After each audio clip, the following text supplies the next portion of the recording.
to then shifting back to now. I think you told me last night that you are back working some construction with your brother or brother-in-law. Right. Yeah. So tell us this story. I'm fascinated by it, and I think that it would be interesting to our listeners as well. Well, so for me, my dad was a contractor, and that's the other thing I grew up with is construction, mostly pipeline. And it's for 25 years, that's all I did. And, I never settled for it. It was, the construction that I've worked in has been very redeeming. I can drive all over Utah and some in Northern California, and I've done projects in all those areas. And at one point, when I was working completely full-time JeepFreeks, we were doing some work for other companies, and we were operating their social medias. And it didn't lend to what I wanted to do. I wanted to do, my own thing. And so we had a little bit of a gap in our income stream while we shifted back to completely JeepFreeks. And my brother, he's like, hey, we got a lot of workload. You want to come work? And so since June, I've been working for him. We just do some projects, and I work with Rick, who's my friend, Rick Prater. And, and we're all Jeep guys. My brother's a Jeep guy. Rick's he's been to Ultimate Adventure twice. He's built Jeeps that have been in several magazines, and the construction side of it, I've figured out is it's so much of who I am that it was good to get back into it. Even though, we go to work and it's 9 degrees and, we're out trying to lay pipe and it's snowing but it still fed who I am, and it was good. So it's so interesting. So the connection that I have through Travis is one through BF Goodrich. And I think it's so interesting the way that marketing is changing, messaging and branding. And kudos to BF Goodrich for recognizing you're the real deal. You're not some pansy that is putting on a show. You're not a selfish guy that's devoted every ounce of who you are to your business.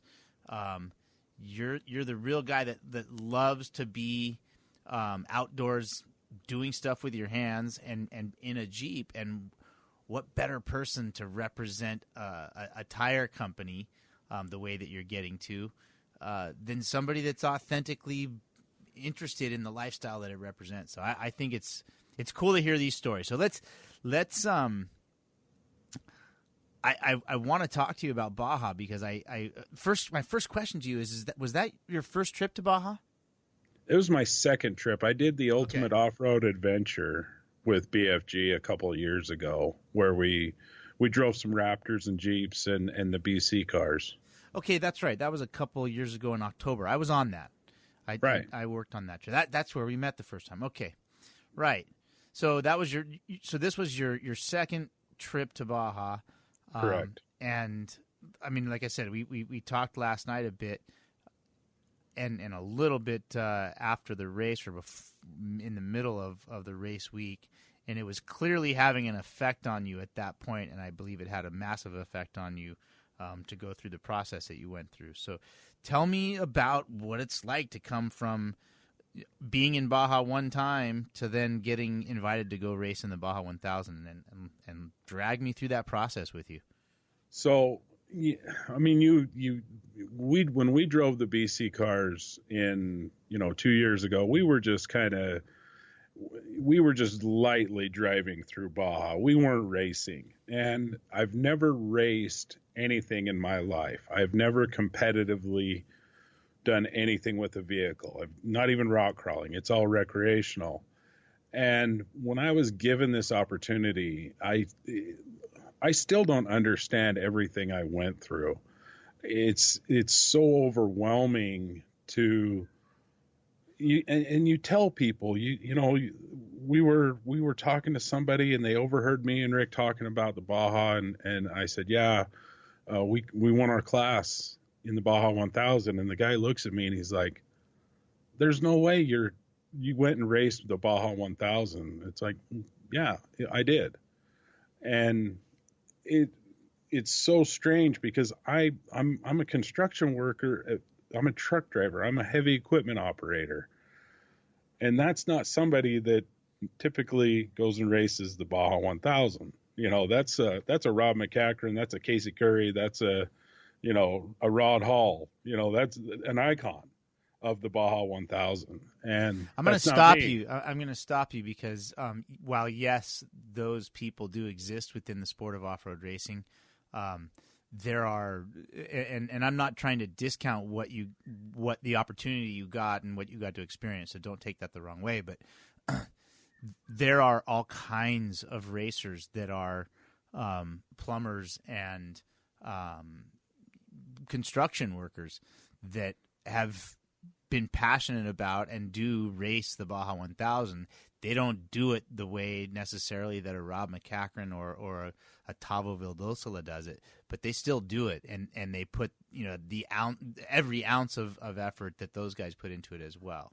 And I know absolutely. You recognize that. I'm not trying to throw you under the bus. I'm just wanting to make sure the listeners realize that there are hundreds, if not thousands, of people that have done raced the Baja 1000 and done it valiantly, that aren't superstars, that are just and you know that. I know you know that. Absolutely, but the difference between me and them is they had probably raced something else before.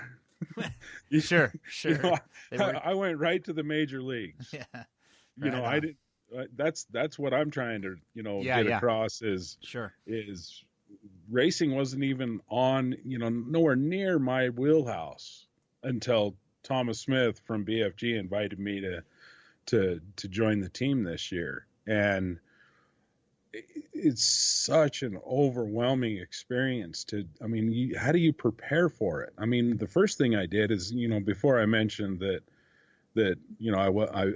I've been fatter, I lost 44 pounds to do this.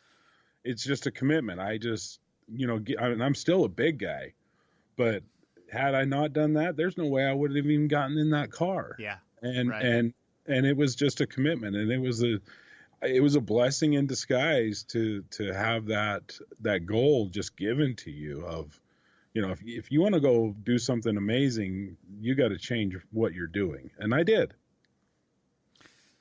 Very interesting to hear it from that perspective. And I'm curious how, so you had out of the blue, I guess, the invite, and no prior, like you said, no racing experience. So you have to have these, some vision, some understanding, or some you're grasping at what it's going to be like.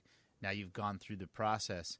How did what you expect overlay with what you experienced? What I experienced, or what I expected, was not even a litmus test of what the actual experience was. You cannot. The only way to fully understand what it's like to race the Baja 1000 is to just go race the Baja 1000, because it is such an overwhelming experience. Okay, well, Travis, that's, and I understand what you're saying, and you know that when I say I understand, I really do understand. But let's break it down for people that don't. Like, what are some things that stand out? I mean, it could be anything like, getting out of the truck to take a leak in front of the chase truck and kicking a cactus and having cactus stuck in your. I mean, I don't know what the things that stand out for you are, but I know that there's got to be some. The thing that stands out just in pre-run, I was with Lance Clifford, who's, he's a 5-time, class winner. He's Ironmanned it with Roger Norman. So the guy can drive. He can, he pushes the envelope as far as it can go. And in pre-run, we were running like we were racing, basically. He was pushing pretty hard. And the cars do a great job of performing well, but the physical beating that you get inside that car is just, it's more than you've ever had in your life. And we were on some of the sections, and the whoops were just relentless, and they stretched out as far as you can see. And I think at one time I timed it, we were an hour and 45 minutes straight on the whoops. So yeah, the listeners that don't know what we mean when we say whoops, think ski moguls. Moguls like a run on a mountain that hasn't been groomed for the entire season. As big a moguls as you can imagine. And then, for 10, 20, 30, 40, 50 miles. Travis, I think you're talking about the section up north of San Felipe, right? Correct. Yeah. Yeah, that's a very abusive section that's gotten much bigger over time. It's I have no idea how they were even formed to that level, because they're inconsistent. There's no rhythm to them. You don't have enough car. You don't have enough horsepower to get on top of them. And, when your body's just being, at one point I thought my shoe fell off.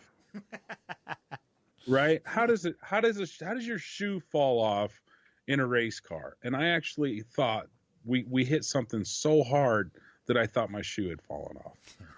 So, and that was just like a little moment in between just this relentless beating.